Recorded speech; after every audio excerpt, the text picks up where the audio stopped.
The Avengers, or Marvel's The Avengers, which is what they call it whenever you see it listed anywhere. It's called Marvel's The Avengers, but I guess it's The Avengers. So Marvel's The Avengers, it is the sixth film in my MCU series, not coincidentally, the sixth film in the MCU. All the other films in the MCU in Phase 1 led up to this, the big moment, the team-up, where we get all of these heroes combined together on one screen to kick some ass. It just makes sense because I'm seeing Infinity War so soon, I might as well top it off by talking about the first Avengers, which was a hallmark in blockbuster superhero movies, if we're being honest. Like I said, it takes all the heroes from the previous movies, Captain America, Thor, Iron Man, the two human scrubs, and Hulk, and it combines them together into one movie. They all come together to stop a global threat. In this case, the global threat is Loki. He survived what happened to him in Thor, and he's been traveling around. He's been talking a little bit with Thanos. And Thanos basically gives him an army of Chitauri, and he's like, yeah, okay, you can conquer Earth, but make sure I get that space gem. And the space gem, of course, is the Tesseract. It's that cube thing that they were messing with at the end of Thor. That cube thing that disappeared during World War II when Captain America went, under the sea and got frozen and then he came back 70 years later. Hey, see that? That's the MCU at work. It all ties together a little bit. Loki's here with his alien army and he's trying to take over the world and you have to bring the Avengers together to stop him, and that's pretty much the movie. I've been wanting to talk about this one for a very long time. I really want to talk about how I felt when this movie first came out. It was huge, man. Like I said, this was kind of a hallmark moment for superhero blockbuster movies. We had never really seen a movie, a big, huge team-up movie like this before. Yeah, sure, we had the X-Men movies, but the X-Men movies, they work as their own thing, as their own team. This is taking like 5 different heroes who have never been on screen before at the same time and then bringing them together so that they can kick ass. It's an ambitious move, and it's one that Marvel carefully planned out. They started in 2008. They basically had 4 years of build-up where they introduced us to Iron Man, introduced us to Captain America, introduced us to Thor. Like I said, the two human scrubs, they pop up in the other movies. In Iron Man 2, that's where Black Widow showed up. Then in Thor, Hawkeye had a little cameo, and so that's where they showed up, and then there was a Hulk movie as well, and it all comes tying together now. I remember how I felt in 2012. I mean, it was an unreal feeling, and it was packed. Like, I went to go see this movie with my friends, and it was packed. Like, there were lines stretched out to the street. Everyone was talking about this movie. Everyone was excited to see this movie. Everyone needed this movie to be good. Even now, years later, after we've seen a shit ton of other MCU films, I can look back on 2012 and look at the Avengers and say, yeah,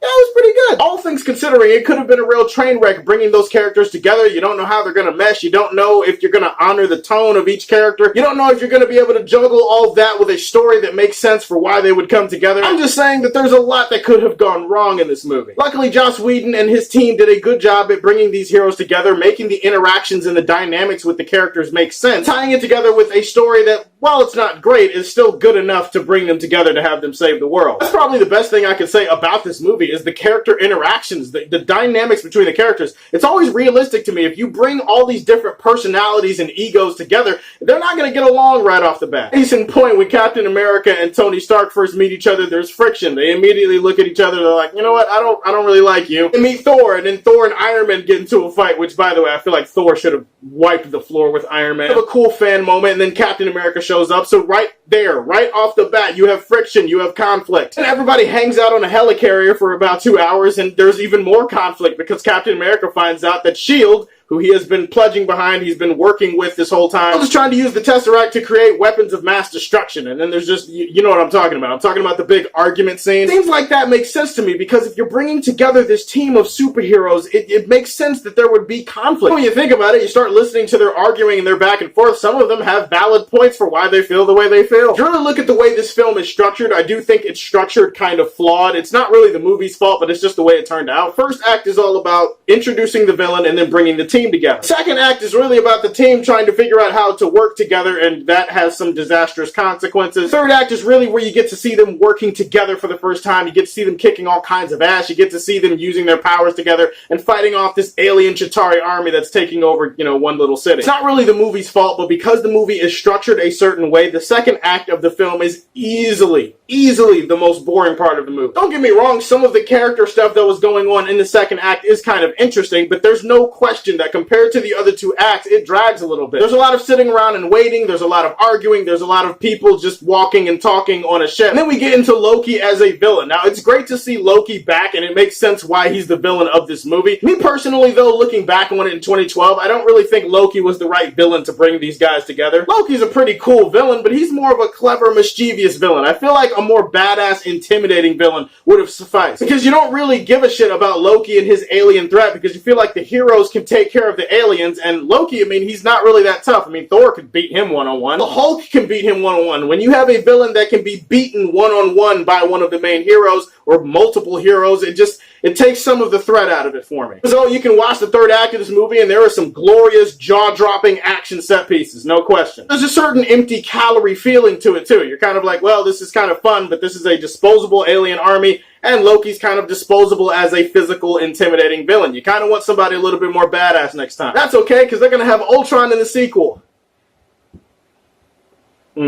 I also want to give a shout out to Alan Silvestri. He once again composed the score for the Avengers. I think he composed the score for Captain America: The First Avenger. I gave him some love in that review. I just gotta ask you honestly, out of all the musical scores in the MCU, which one is the most recognizable? I mean, come on, this is the theme that they've been playing on all the Infinity War trailers. Instantly recognizable theme. It's become iconic, and Alan Silvestri did such a great job with this theme when it first came out. Being that this is a comic book movie, you also have your certain plot holes and certain things that don't really hold up years later. When you look back on it, you're kind of like, it didn't make too much sense. The fact that this alien army decided to focus on one specific area of New York, like they attacked and then they spread out and then they just started shooting things in New York, and I kind of was sitting there like, well, what was Loki's plan with this? Like, was he just planning for the aliens to invade New York and they were just going to take over New York and that was the plan? I'm just saying, you have a huge alien army at your disposal. You might want to, I don't know, spread it out a little bit. You might want to focus on different plans of attack instead of just, I have a plan, attack New York, and then that's just, the heroes can easily stop that. Not necessarily easily, but you get what I'm saying. I just feel like the aliens and Loki and their plan of attack, it didn't really make that much sense. Also, the whole mothership controls the switch for the Chitauri. All you gotta do is blow that ship up and the Chitauri just, we're dead. And I'm just kind of like, wow.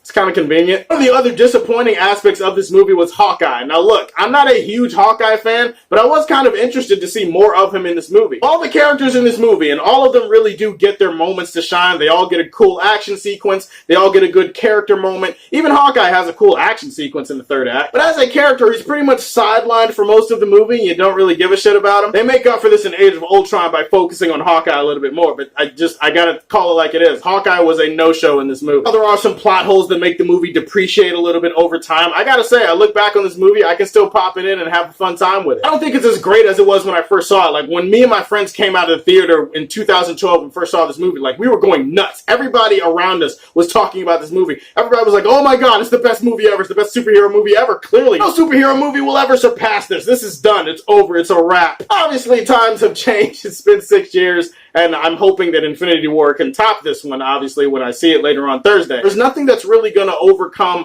or beat the magic of seeing the Avengers coming together for the first time in a movie. Chris Evans, once again, was great as Captain America. He kicked ass. The only thing I don't like is I think that his outfit is complete shit. Robert Downey Jr. is back, and he is awesome. He really does feel kind of like the central piece of the Avengers, the most important one. Scarlett Johansson is back as Black Widow. She has a bigger role. She's sexy. That's really her role in the movie, is just to punch things and shoot things and look sexy in black leather, and she does. I mean, she's got an ass on her. Introduced Mark Ruffalo as the Hulk in this movie, and I do like Edward Norton's Hulk. I like his Bruce Banner a little bit better than Mark Ruffalo, but that's not to say that Mark Ruffalo did a bad job. This is probably the first Bruce Banner on screen that we've seen that is a little bit more comfortable with his other side, that embraces it a little bit more, that has more of a humorous edge to him. It does take a little bit of the tragedy out of the character, but again, I'm just saying it worked for this movie. And Samuel L. Jackson, he's back as Nick Fury, and this is pretty cool. He does have one almost Samuel L. Jackson moment where the council is kind of like, hey, we need to blow up New York, let's send a nuke, and then he's kind of like, well, that's a stupid-ass decision, and I'm not going to do it. Just once. You just want one motherfucker from Samuel Jackson. Just one. I know it is PG-13, and they can't really do it, but it just would have been great. Like, no, motherfucker, I ain't blowing up New York. What the fuck wrong with you? And The Avengers is still a really kick-ass, fun action movie with terrific character interactions and dynamics, and a pretty awesome third act that kind of makes up for some of its structure issues. I'm not gonna go Superman Prime on this one, but I will say that Marvel's The Avengers belongs in the Silver Age for Man of Steel. Hey guys, those are my thoughts on the Avengers. I have reviewed the entire Phase 1 of the MCU. I'm going to continue on reviewing more. In the meantime, Infinity War drops tomorrow, and I can't wait to watch it. Guys, tell me, where were you in 2012 when the Avengers dropped, and what was your favorite memory from the movie? It's probably going to be Hulk body slamming Loki. Let's be honest, we all laughed at that shit. Also, did you like Thanos' look in that movie compared to what he looks like in the new movie? Because in that movie, he looked kind of badass at the end of the movie when they teased him. In this movie, when I saw the trailer, I was just kind of like, well, that's a testicle that works at Global Gym. Search your feelings. You know it's true. Like and subscribe to the Superfan Show, and as always, if you like what you see, tell me how you feel. Stay tuned to hear more from the Man of Steel. Peace.